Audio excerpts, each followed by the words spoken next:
భాగంగా మన ఆలయానికి నిర్మాణానికి సహకరించడంలో భాగంగా ఒకరు స్టీలు సిమెంట్ సహకరించారు, ఒకరు విగ్రహదాతలుగా ఉన్నారు, మరొకరు కరెంటు సంబంధించినటువంటి సహకారం అందించారు. మరి మా గురుస్వామి అయ్యప్ప స్వామి కూడా మరి ఏం సమర్పించారో చెప్తే మరి మాకు కూడా తెలుస్తుంది. 1,15,000 రూపాయలు సమర్పణ చేశారు. వారు ఇంటి పేరు నేమూరి పోచయ్య నరసమ్మ జ్ఞాపకార్థం, వారి జ్ఞాపకార్థం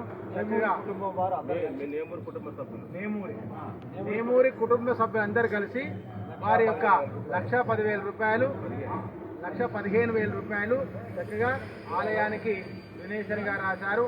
వారికి ఆ సురమాంబా సమేత కంఠమహేశ్వర స్వామి పరివారం యొక్క సంపూర్ణటువంటి ఆయురారోగ్యాలు, వారి 41 రోజు దీక్ష సంపూర్ణమై